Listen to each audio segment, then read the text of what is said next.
What's up everybody and welcome to the channel. Today we're going to take a look at this 2024 Mini Cooper S Countryman. This one is finished in Momentum Gray. It is the iconic trim level with the Untamed edition. So this is a pretty unique setup. MSRP is around $45,000.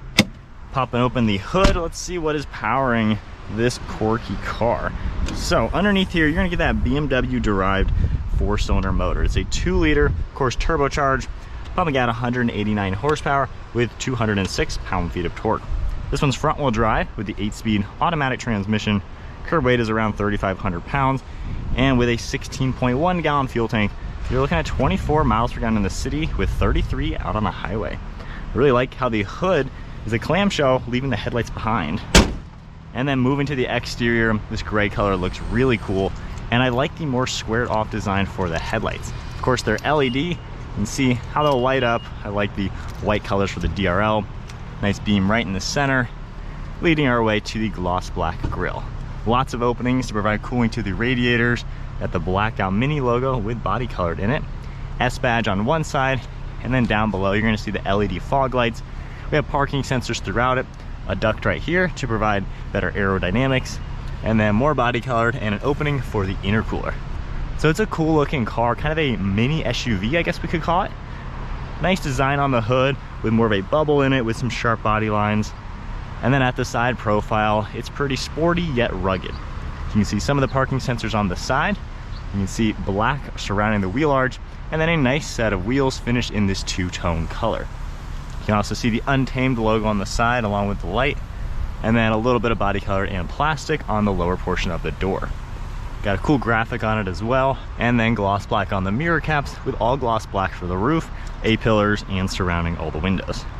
It is cool to see this chrome trim surrounding the upper portion of the body color, and then the side profile is pretty nice. It has a cool proportional look to it. The roof rails and roof rack I think really help just give it that rugged design. You got the panoramic roof up top as well. And then making our way in back, it does say Untamed in the glass, which is a unique touch. So all the way in back, the taillights, I love how you have the British flag on them. Super iconic being a British car.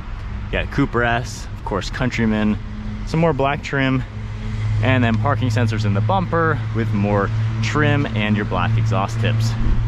If we press this open, we do get the power operated liftgate and quite a lot of storage. This really does feel like your typical crossover. So you have a lot of space in here, making it pretty useful. These seats are 3 individuals, so they'll actually fold down individually, which is a really good touch. So this interior is the Untamed interior. So you're gonna see the Nappa leather finished in green. Really cool in person. You have green stitching, this nice white piping, and then blue stitching for the centers. So like I said, these seats are all individual, so you can pull the center one down, and then of course the other ones with them down, they're gonna fold nice and flat to really maximize cargo space. So it's a pretty useful car. Honestly, this is a pretty normal size compact crossover at the end of the day.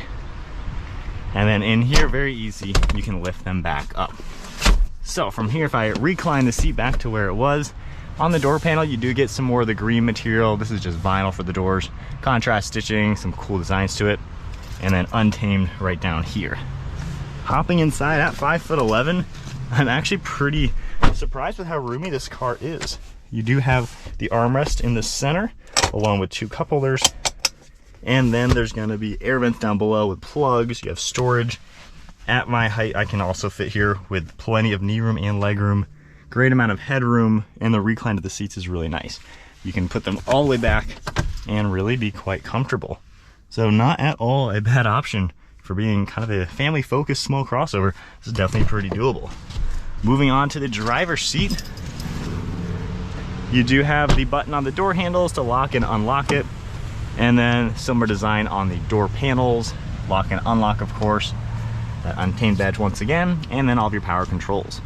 We have an extended leg rest, that same contrast stitching all throughout it, and then there's this cool fabric material throughout the front seating. It also says Untamed right here. It's a pretty unique interior, I like it a lot actually. And then inside, we can go ahead and use this toggle switch, fire it up.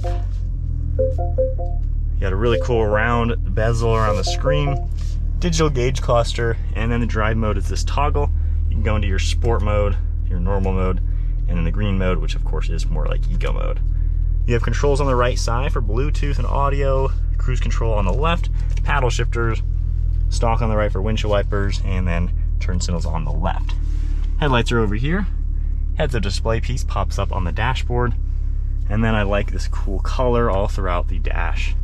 This is a pretty easy to use infotainment screen. It's basically previous generation BMW. So very familiar, very intuitive as well. You can also, of course, use the rotary dial down below, easily toggle everything you want to see. And then I like how it kind of pops up in here with everything. If I go ahead and put it into reverse, you got your backup camera popping up, guidelines and parking sensors, and then going back into park. You have your fan speed down below here with your zones, temperature as well. There are radio presets under here, safety sensors you can adjust, heated seats, and then more controls. You have storage down below with cup holders, some more of that round design, and then for the armrest, this opens up with wireless phone charging, and then the whole piece pops open for more storage down below. The glove box is as you would expect. And then one last look at the interior. It's a cool place to be. It's roomy in here. You got a nice dual pane panoramic roof up top, and then all of your controls. You have nice toggles for the lighting, and then a small mirror. Setting off now in the Mini. So this is kind of like an SUV. However, in sport mode, you know, with the paddles, it's kind of fun. It's got a little fun vibe to it. The steering has a good weight to it. Good power from the engine. Has a cool sound to it as well. Brakes work really nicely. Not bad, you know, you can just zip around in this car. It's cool. It's interesting with what kind of vehicle this is. I guess it's a crossover SUV at the end of the day. However, it has the heritage of a Mini, which of course is the fun, quirky little sporty car. So it's got a cool blend to it. When you are driving normal, let's turn all the way down into green mode. It's pretty comfortable in here. You have pretty good view out the front. Heads-up display screen is pretty cool. It does work pretty well. Over your right and left shoulder, no complaints with visibility. Really nothing wrong with that at all. The suspension is really solid feeling. You know, this is owned by BMW, and BMW makes really solid to drive cars.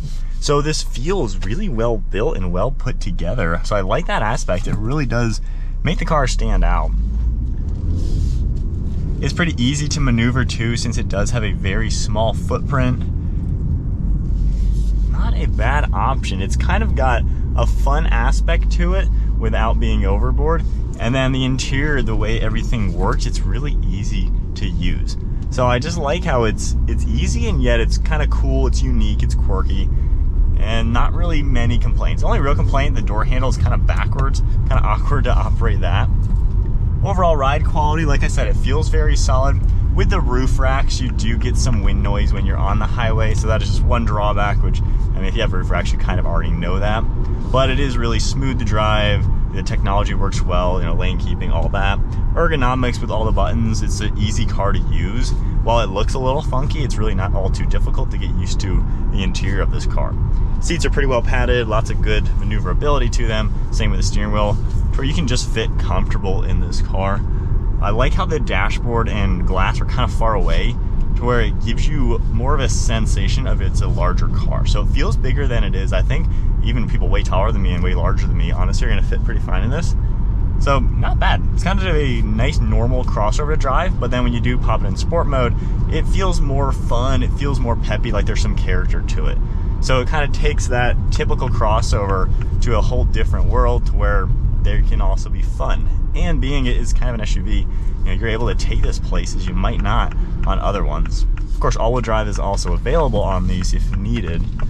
So it seems like a pretty useful vehicle. You can do quite a lot with it, and really can't complain. If you want something that is a little different than the typical small crossover, Mini might be the way to go. You get the solid driving of a BMW, but the quirky styling and a fun character with this car.